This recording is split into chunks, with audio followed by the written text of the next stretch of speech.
Mesdames et messieurs, bonjour à toutes, bonjour à tous, bienvenue pour cette nouvelle émission de Sunrise. On est dimanche, le rendez-vous traditionnel est pris et avec moi aujourd'hui pour m'accompagner sur cette vidéo, nous avons monsieur Bastien, comment ça va? Salut à tous, content d'être avec vous cette semaine pour parler de l'actualité de nos Saints et notre très belle semaine. Exactement, et également Mathieu, grand collectionneur de cartes, comment ça va aujourd'hui? Ah, grand collectionneur, j'ai l'impression que je commence à donner. Enfin, c'est Bastien le premier, moi d'abord, moi maintenant, et puis j'ai l'impression que je commence à donner ma passion aux autres, donc ça va très bien. Et toi, Corentin, comment ça va? Écoute, ça va, je l'avais dit sur TikTok, j'ai assumé, je porte le maillot d'Eric Bledsoe sur moi, voilà, c'est assumé, preuve en image, voilà, numéro 2. C'est dur à assumer, mais je le porte bien. Ouais, c'est ça, c'est l'un des GOAT de la franchise. Bon, messieurs, comme d'habitude, ouais, c'est ça, comme d'habitude, messieurs, cette semaine, on reviendra avec les cactus sur les résultats et le classement. Ensuite, on parlera un petit peu de nos tops et nos flops. On finira avec nos pronostics. Et sans plus attendre, on va attaquer directement l'émission avec les cactus.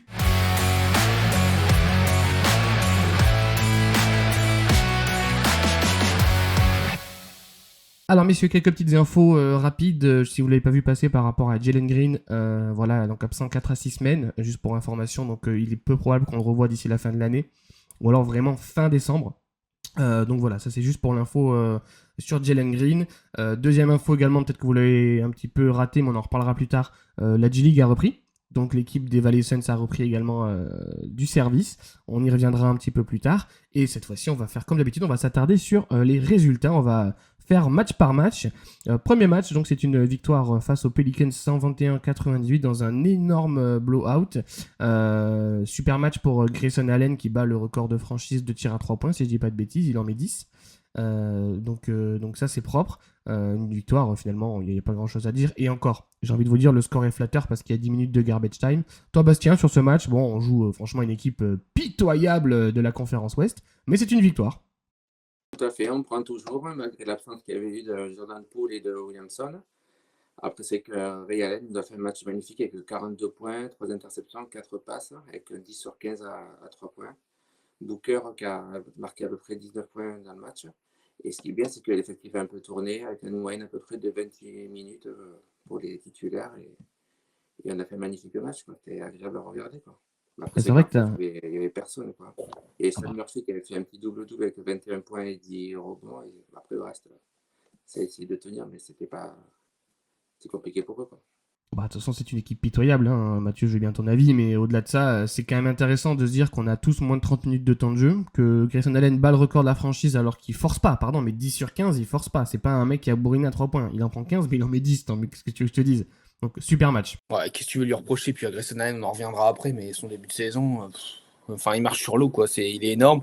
Non, il n'y a pas grand-chose à dire. C'était un match à gagner. Voilà, on le savait très bien. C'était un adversaire qui est sur le papier, enfin, c'est catastrophique leur début de saison. Je sais pas vers où ils vont, mais en tout cas, c'est pas joli joli. Fallait le battre, fallait gagner ce match-là. Puis c'est rassurant de montrer quand même qu'on est beaucoup plus fort. Voilà, il n'y a pas eu de match serré. On a le premier quart est un peu serré, puis tout doucement, bah voilà, on a fait l'écart suffisant, puis on a pris vraiment le large. Non, non, on a un match qu'on devait gagner, on l'a largement gagné. Donc très bon match et super Grayson Allen qui est un des chouchous, je pense, de la fanbase depuis qu'il est arrivé quand même. On l'adore Grayson Allen, donc super. Parfait. Un match qui est pris, on va basculer sur le deuxième match, messieurs, parce qu'il n'avait pas trop d'intérêt ce premier. Nous étions en déplacement du côté des Dallas Mavericks, où Nico Harrison était encore le dixième de cette équipe à cette époque. Victoire, 123-114. Un match un peu différent, un match de run un peu. Un coup on reprenait de l'avance, un coup il revenait. On a quand même resté en tête tout au long du match. Du coup, c'est important d'aller gagner enfin un match à l'extérieur. Enfin, c'est le deuxième, mais du coup, de se rassurer sur des équipes, voilà, on va dire un peu plus faibles. Mais il faut, comme tu disais, il faut les gagner. Donc, toi, Bastien, je sais pas quand tu as vu le résumé de ce match, qu'est-ce que tu en as Mais pensé? déjà, on a vu qu'il y avait un gros manque avec l'absence de Davis, quoi. Donc déjà, c'est un excellent joueur que, voilà. Après, pour le reste, c'est vrai qu'au début du match, on avait été un peu en difficulté. Ensuite, à la mi-temps, on a réussi à bien remonter, à avoir 10 points d'avance. Jusqu'au quatrième quart, je crois qu'on avait à peu près 7-17 points d'avance. Après, ils ont réussi à recoller avec Thompson, avec Flag et tout le reste. Et on était même jusqu'à, je crois, 2-3 points d'avance à une minute 30 de la fin. Et après, on n'a pas lâché et on a réussi à gagner le match, quoi. Avec 26 points de Booker, pareil, pardon. Allen avec 23 points et 3 interceptions, qui a fait un gros match. Et voilà. Ouais, Mathieu, t'es du même avis, toi? Ouais, très bon match. Moi, c'était celui que je nous voyais perdre parce que l'extérieur, ça me fait toujours peur. Puis je pensais vraiment que surtout Anthony Davis allait revenir. Donc je me disais, ça va pu être le même match. Mais bon, il n'était pas là. Donc tout de suite, je considère qu'il fallait le prendre aussi. Donc on a eu de la chance. Je crois qu'il y a PJ Washington qui joue pas longtemps non plus. Donc on va pas se mentir. Dans le match, on a un petit peu de chance aussi. Moi, la fin de match me fait peur parce que quand tu vois la maîtrise et à la fin de match, dès qu'ils font des prises à deux en deuxième mi-temps, tu as l'impression, non, moi, c'est normal, hein, mais vraiment, on n'a pas su s'adapter. Je trouve que là, c'était catastrophique. Ian Booker, il a pris plein de shoots compliqués, il a forcé, alors que. Et ça lui a pas réussi, mais ça, comme souvent. Et j'ai trouvé qu'on n'arrivait pas à trouver de solution. Et heureusement, en fin de match, heureusement, j'ai envie de dire, c'est Dallas. Parce que les pertes de balles, ils en ont à plus savoir qu'en faire, des mauvais choix. Je pense contre une équipe un peu plus forte, on l'aurait perdu celui-là. Même avec 10 points d'avance, parce qu'en fin de la deuxième mi-temps, elle est vraiment pas Ouais, il ouf. remonte bien. Elle est vraiment pas ouf. Et le dernier quart, il est cata parce qu'on on force sur des choix tactiques où là, où vraiment les prises à deux sur Booker qu'on n'avait pas tant vu depuis le début de saison, là, ça nous a impacté. Et donc ça va être à surveiller parce que les grosses équipes vont clairement prendre à deux Booker. Mais après, voilà, au moins l'équipe a tenu. L'équipe s'est accrochée. Défensivement, en tout cas, c'est toujours battu. Et c'est une belle, belle victoire. Donc, non, non, satisfaisante quand même. Tu vas gagner à Dallas, pareil, équipe catastrophique hein, depuis le début de saison. Mais on va pas, on va pas pleurer. Hein. On va chercher une belle victoire quand même. On s'est accroché jusqu'au bout. L'équipe a montré du caractère. Non, non, très cool quand même. Ça reste une victoire. On va pas, vu notre calendrier, qui va suivre, il faut les prendre celles-là. Et ça, c'est bien, c'est bien. Tant mieux. On en parlera du calendrier à venir, mais oui, oui, en effet, voilà, une victoire à prendre à l'extérieur, ça fait toujours plaisir.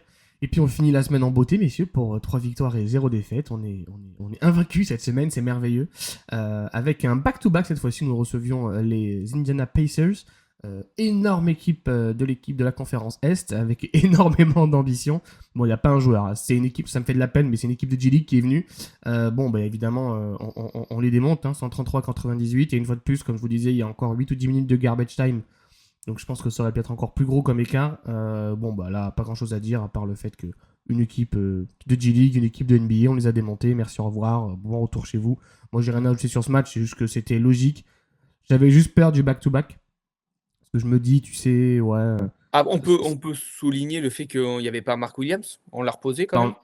Ça, c'est un petit peu la tendance qu'on va avoir au niveau de Jordan Hott, c'est qu'il est conscient du risque de blessure de Mark Williams. Et on en reparlera dans les semaines à venir de Jordan Hott, je pense. Il assume totalement le fait de dire bah, tu te reposes, on évite les blessures, tu as fait un match, tu joueras pas les back-to-back. Donc, à souligner, oui, qu'on a fait ce match sans back-to-back, que du coup, Osso nous sort un très bon match. Osso Igodaro, super match. Bon, une fois de plus, je relativise. Il y avait qui en face? Bon, dans l'intensité, etc., c'était super bien, etc., il n'y a pas de souci. Mais voilà, c'était un joueur qui peut. Un joueur, on va dire un second pivot qui est plutôt bon face à une équipe qui est cataclysmique. Donc c'est très important pour lui, je pense, pour sa confiance qu'il ait fait ce genre de match. Il a mis les lancers. Alors attention, il a mis les Ouais, il a lancers, progressé. c'est important. Il y a de la progression. Donc oui, match de Osso, voilà, c'est un petit peu ce qui nous a fait tenir debout pendant la nuit. Voilà. Bon, toi, Bastien, je sais pas si tu as quelque chose à rajouter sur ce match, mais bon, à part que c'est heureusement qu'on le gagne, j'ai envie de vous dire. Ah oui, heureusement qu'on gagne. Booker 33 points, Booker 32 points, Godaro, match sympathique, 17 points, 7 rebonds, 3 contre, 3 inter. Donc après, on a pu voir un peu Malwak, Fleming, ça a fait un peu du temps de jeu. Après, je crois qu'on était à presque à plus de 60% au tir pour nous 5 en plus. Hein. Donc on n'a pas raté grand-chose. Donc 133 points, ça sera peut-être un nouveau record de la saison, peut-être qu'on va voir. Après. Oui, c'est pas fini, mais c'est sûr que oui, ça fait une belle victoire. Du coup, messieurs, on va quand même basculer sur le classement parce que nous, on n'a pas joué depuis vendredi. Donc ça, c'est Ouais. aussi intéressant. Ça nous a fait Tant mieux. 2-3 jours de pause. Tant mieux. Mais du coup, avec les défaites des autres équipes, messieurs, j'ai le plaisir de vous annoncer que les Phoenix Suns sont dans le top 6 de la conférence Ouest. C'est pas incroyable, ça? C'est pas incroyable avec 8 Arrêtons la saison victoires maintenant. et 5 défaites. Allez, on commence les playoffs, s'il vous plaît. Enfin, en Mais plus, là, on c'est est sur incroyable parce que si on commence les playoffs, on joue les Rockets. Oh, bah, elle est là, on est belle. sur une série de 5 victoires. Là. Oui, on est sur 5 victoires d'affilée et sur les 8 derniers matchs, on est en 7 victoires, 1 défaite parce qu'on avait juste perdu à un moment donné aux Warriors. Mais sur les 8 derniers matchs, on est sur 7 victoires, 1 défaite et comme tu le disais, Bastien, 5 victoires d'affilée, qui est la plus longue winning streak de la saison avec les Pistons et le Thunder, si je dis pas de bêtises. Non, il y a aussi également les Nuggets qui sont en Il y a 6-0. Détroit, non? Ah, mais à Et l'ouest. Détroit, ouais. Ouais. Ouais, à l'ouest, à l'ouest, à l'ouest. Ah, Oui, il y a pas Détroit de l'autre pas côté, pas mais de chez nous, il y saison. a les Nuggets et les Thunder sont en 6-0, 6-0. Ouais, Et les bof. Warriors reviennent aussi avec un 5-0, mais nous, Ouais. On est bien. on est pas mal. On est pas mal. Voilà, messieurs, un petit peu pour les résultats et l'actu, en espérant que les Suns restent dans le top 6, mais ça, c'est pas sûr. On va en discuter juste après. C'est parti pour les tops et les flops.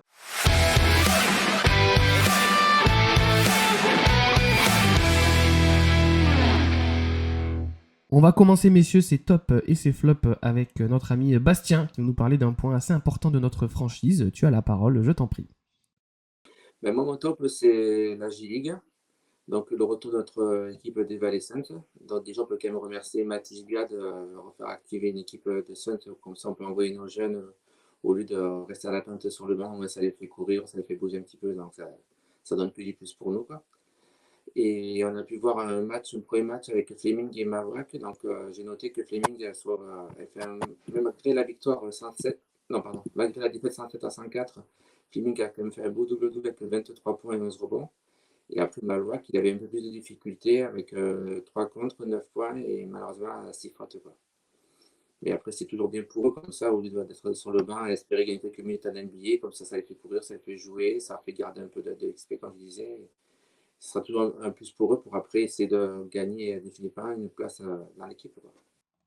Bah, c'est vrai que je vais te laisser rebondir Mathieu là-dessus, mais ce qu'on reprochait un petit peu à ce début de saison, c'est d'avoir drafté haut et de ne pas faire jouer ces jeunes. Alors on avait compris que l'optique c'était de partir sur de la G-League derrière, mais on s'est dit c'est dommage parce que c'est des jeunes qui jouent pas.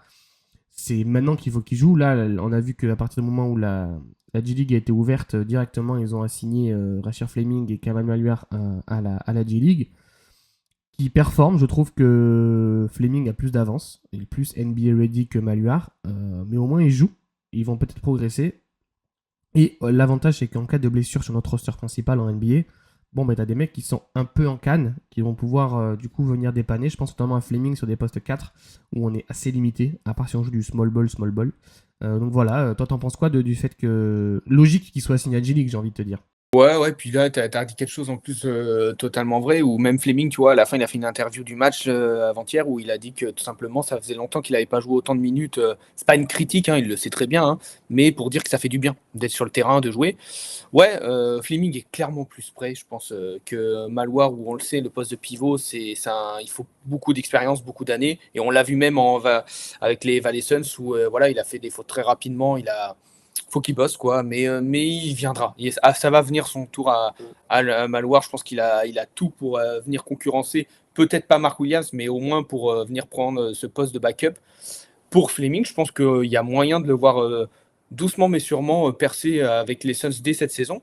Mais oui, c'est bien qu'ils jouent avec les Valley Suns. Ça va leur donner du temps de jeu. Ils vont être frais physiquement quand on aura besoin d'eux. Et puis, ils peuvent que progresser. Donc, non, c'est bien. Franchement, la G-League, c'est super cette équipe des Valley Suns.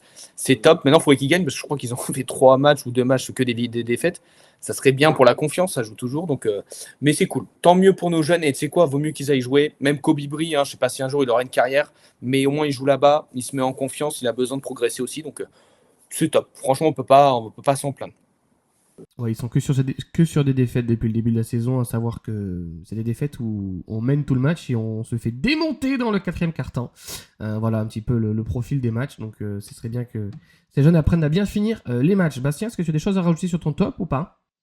Non, après, c'est vrai que c'est connu plus pour le Suns, il n'y a pas de secret, hein. Et peut-être retrouvera un jour une pépite qui peut après nous rejoindre dans l'équipe et nous renforcer pour la saison, quoi.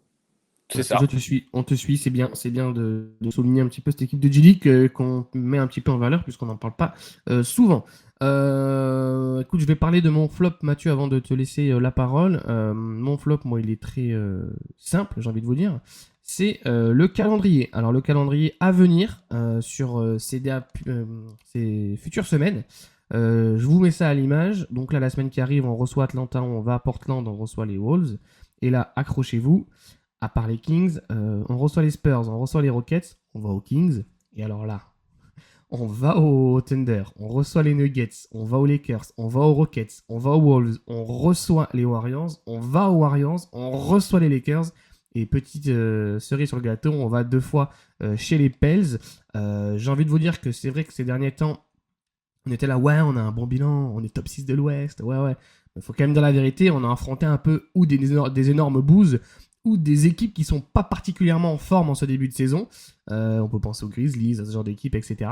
Donc là, on va sûrement avoir un peu plus une vision réaliste de notre saison. Parce que là, la semaine, on a quelques matchs prenables dans le lot, hein, c'est pas le souci. Mais d'une manière quand même globale, on a un road trip là. Je vous le dis, à partir du moment où on reçoit on va dire les Spurs là, jusqu'à au fait qu'on reçoit les Lakers, à tout moment on fait un 1 sur 12, un 1 sur 10. Hein. C'est tout à fait possible. On a juste les Kings au milieu en petite milliardise. Quand vous voyez ce calendrier, messieurs, toi Mathieu, qu'est-ce que tu te dis? Bon, déjà c'est un challenge. On va vraiment avoir peut-être une vraie idée du niveau de cette équipe. Les Lakers, ça nous fait arriver quelle date, ça? Tu l'as sous. C'est à peu près. Je C'est l'ai quoi, pas. mi-décembre? Ouais, c'est à peu près ça. Oui, c'est un mois. Il y a à peu près un mois là. Il y a Est-ce un peu que, moins d'un mois. est-ce que peut-être. C'est comme tu dis, ça va être juste pour Jalen Green. Ah, on n'aura pas Jalen Green. Sur tous ces matchs, il n'y aura pas Jalen Non, Green. il va Qu'est-ce être que je peux repos. espérer? J'ai presque envie de dire, si on peut voir toujours les mêmes performances, même dans la défaite, ça m'irait, quoi. Ce que j'aimerais voir aujourd'hui, c'est éviter de revoir ce que j'ai vu en début de saison quand on est allé aux Clippers et à Denver, c'est-à-dire qu'à la mi-temps, il y a plus 20 ou plus de 25 et qu'on se dise, bon, bah, au fait, bon, on va regarder les matchs à domicile et puis les matchs à l'extérieur contre les grosses équipes, on regardera le résumé demain matin, quoi. Est-ce que c'est ça, moi, je suis d'accord, je te rejoins ce que tu as dit tout à l'heure, je l'avais dit sur Twitter en disant, bon, c'est bien, on est ultra content, mais il faut être réaliste. On a joué que des équipes nulles, quoi. Mais on a montré que face aux équipes nulles, on n'était pas nuls. On était largement au-dessus de ces équipes nulles. Mais est-ce qu'on est loin de ces équipes fortes? Est-ce que nous aussi, il y a ce même écart avec les équipes vraiment de haut de tableau où en fait on est vraiment nul contre les équipes fortes? Ou est-ce que on peut les regarder un minimum dans les yeux? Moi, je pense qu'il y a des équipes prenables. Je pense qu'il peut y avoir des surprises. Après, moi, les Wolves, ils me font pas halluciner hein, non plus. Les Spurs, je pense que les Spurs, on en fait des tonnes parce que c'est Wemby, mais c'est pas non plus, on n'est pas en train ça joue pas le titre hein, cette année. Les Spurs, j'y crois pas du tout. On verra. C'est sûr que là, Houston, Denver, Golden State, c'est pareil. Hein, Golden State, on en fait des tonnes.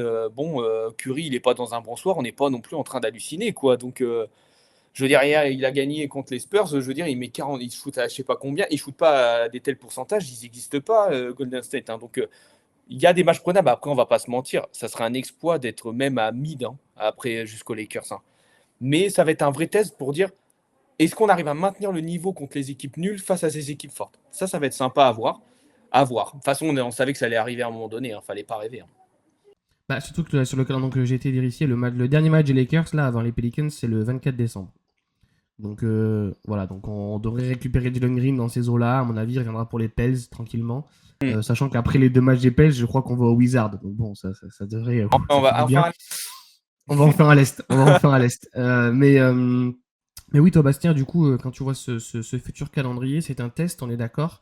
Tu nous imagines comment? Tu nous imagines un petit peu tomber dans nos travers? Tu nous imagines garder le même fond de jeu? Est-ce que tu penses qu'on peut être à 50-50 à la fin de ce road trip? Après, difficile à dire à l'avance, mais après, c'est vrai qu'on peut créer la surprise autour de 2 ou 3 matchs. Parce que par rapport à l'année dernière, on est plus combattant, on lâche rien. Dès qu'on essaie de se faire, dès qu'on est rattrapé, on se bat pour essayer de se remettre devant. Franchement, on peut créer 2 ou 3 surprises, moi, je pense. On verra bien ce que ça peut donner, mais je pense qu'on peut créer quelque chose aussi.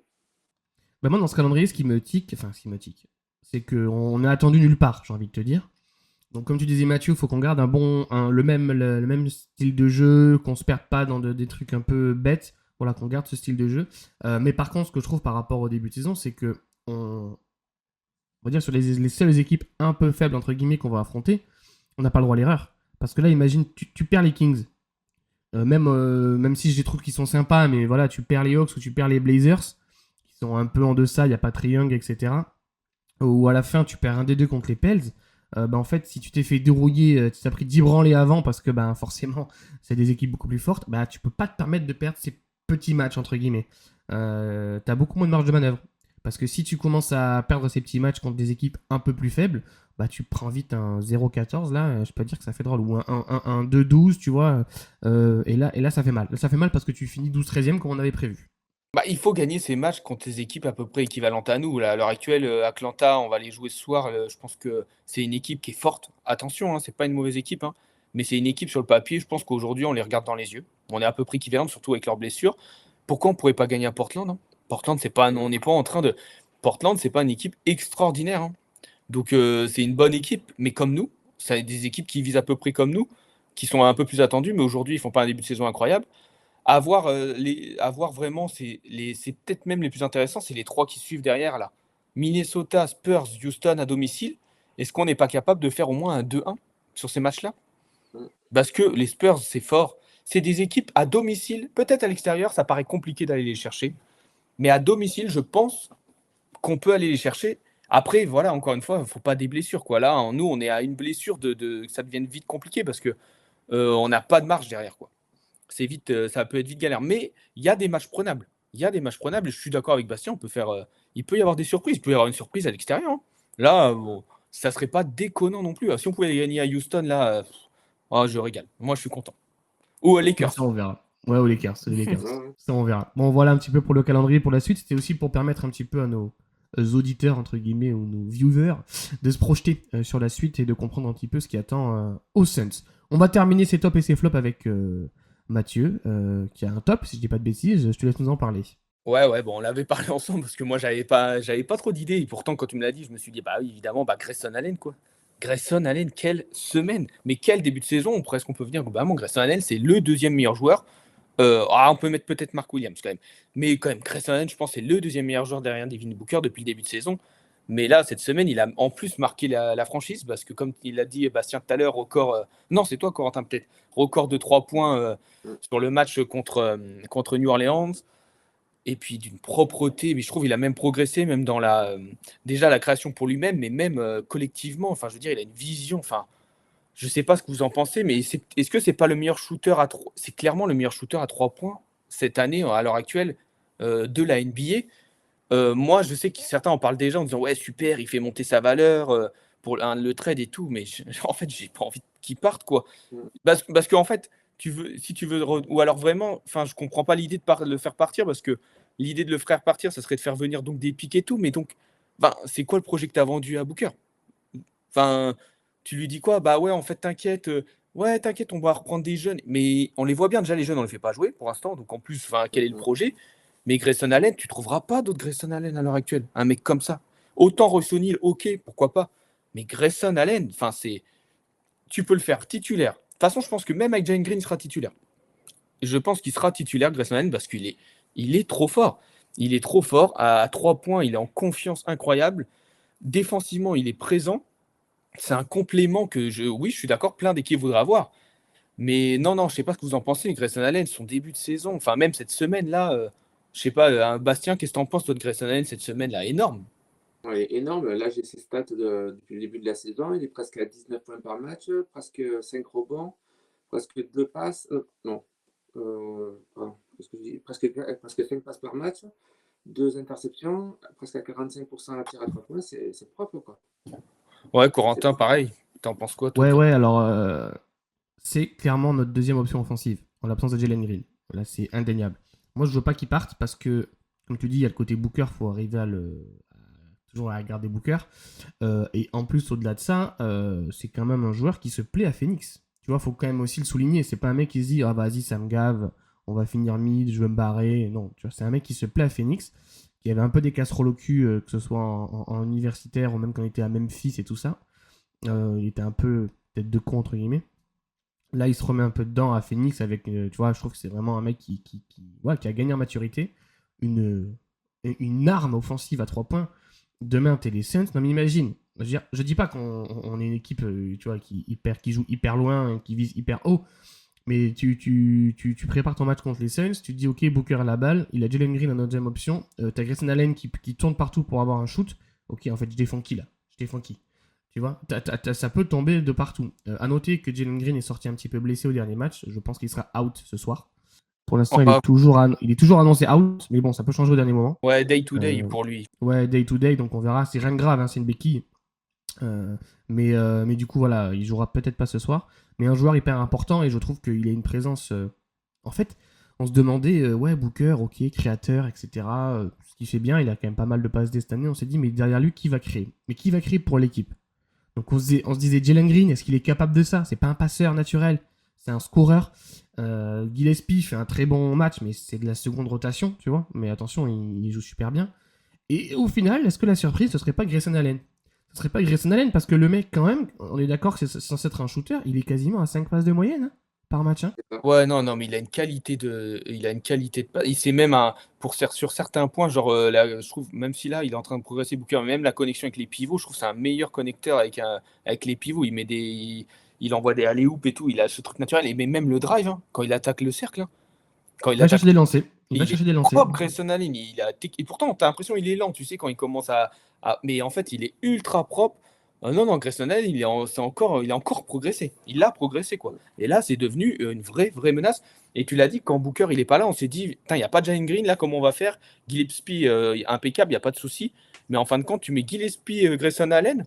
Bon, bah, en fait, ça te gère ta seconde unité, ça défend fort, parce que c'est des bons défenseurs. Tu rajoutes un petit Jordan Goodwin, en plus, qui est lui aussi un jour, il faudra qu'on en discute, mais énorme. Moi, j'ai toujours adoré ce joueur-là.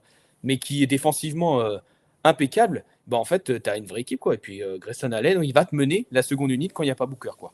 Et facile. Il est fort. Je vais rapidement du coup basculer sur un petit truc avant qu'on passe à nos pronostics.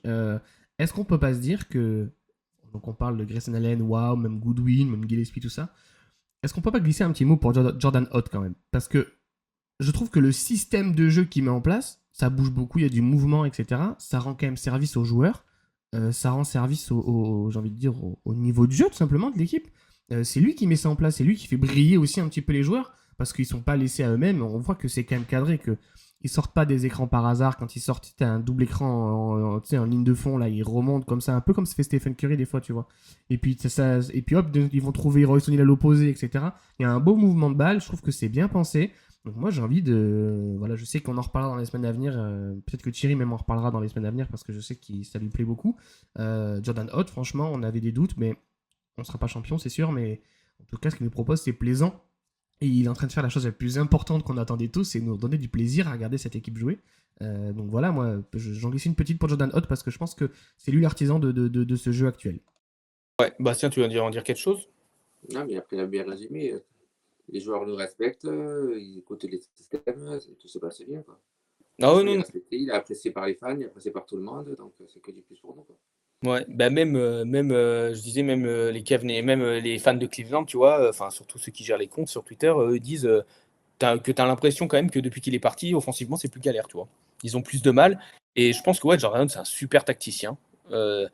Et puis tant mieux, franchement, c'est bien. On avait, et heureusement, parce qu'on avait besoin de repartir sur des bonnes bases. Et lui, au moins, il a mis ces bases-là. Ils avaient envie de mettre une culture et tout. Et puis là, je pense qu'en plus, il n'a pas peur de faire des choix tranchés. Donc là, pour l'instant, en tout cas, on peut rien lui reprocher. Il fait un super taf. Et pourvu que ça dure, quoi. Pourvu que ça dure. On est tous d'accord. Donc les top, les flops, donc Bastien, la G-League en top, Mathieu, Grayson Allen en top, et puis moi en flop, enfin, c'est pas vraiment un flop, mais c'est le calendrier à venir. Messieurs, on va pouvoir passer à la partie la plus importante, c'est l'heure des predictions.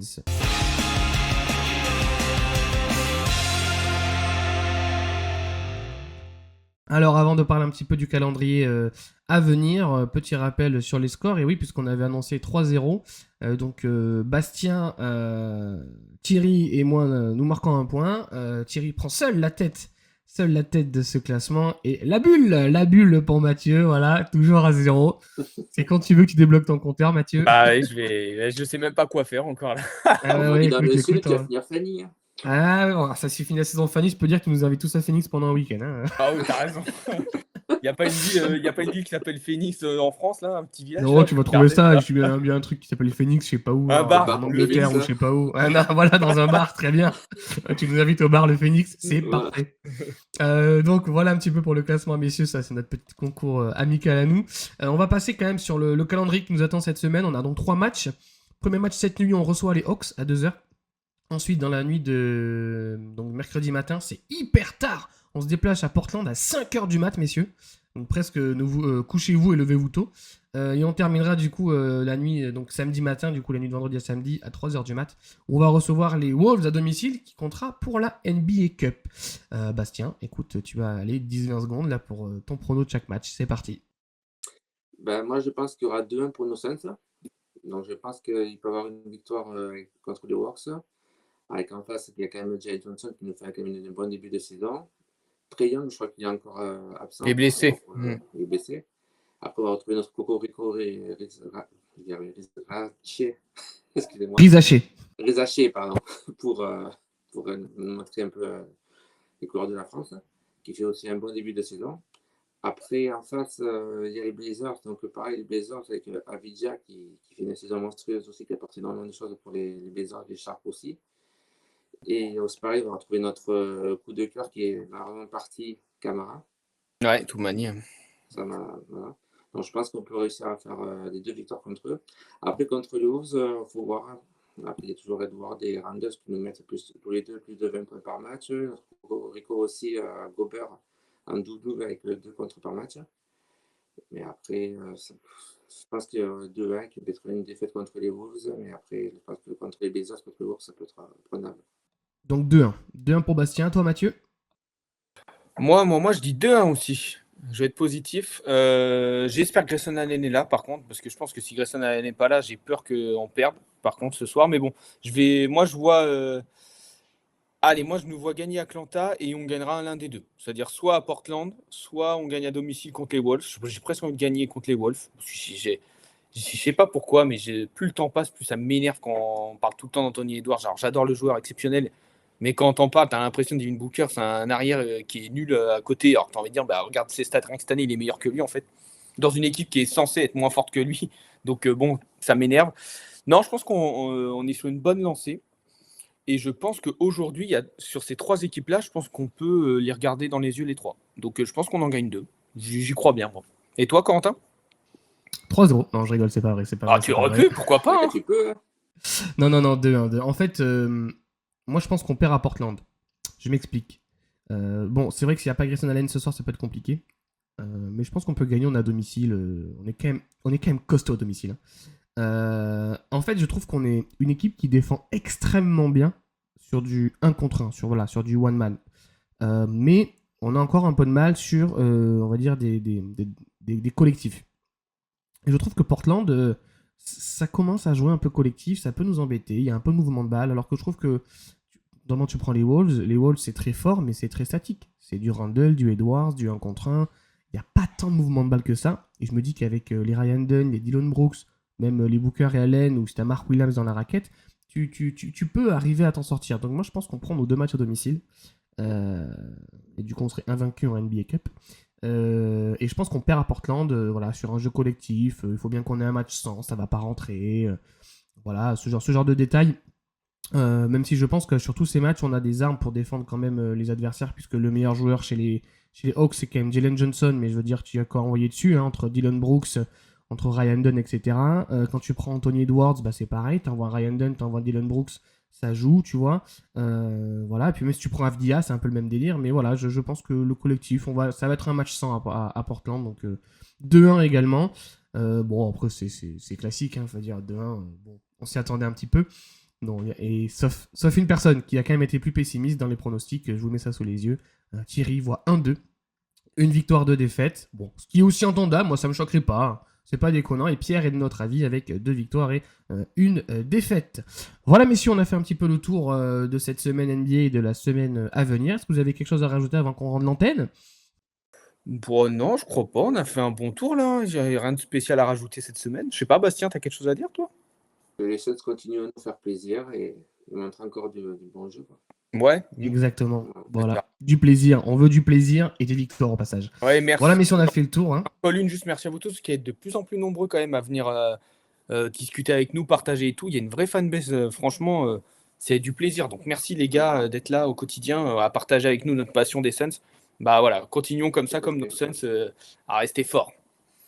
C'est ça fait toujours plaisir de pouvoir discuter. Donc pour discuter, vous nous retrouvez sur X, sur TikTok, sur Insta, etc. Même sur le groupe Facebook. N'hésitez pas à nous rejoindre pour qu'on puisse discuter tous ensemble des résultats. Donc abonnez-vous au réseau, abonnez-vous à la chaîne. N'hésitez pas à laisser un petit pouce bleu si ça vous a plu, même s'ils sont plus bleus maintenant, ça c'était à l'époque. Et surtout de commenter la vidéo, donnez-nous votre avis un petit peu sur les résultats, sur les tendances des Suns, ce que vous en pensez. Merci de votre soutien, on vous fait des gros bisous, on vous souhaite à toutes et à tous une excellente semaine NBA et on vous dit à dimanche prochain. Ciao, ciao. Bye bye.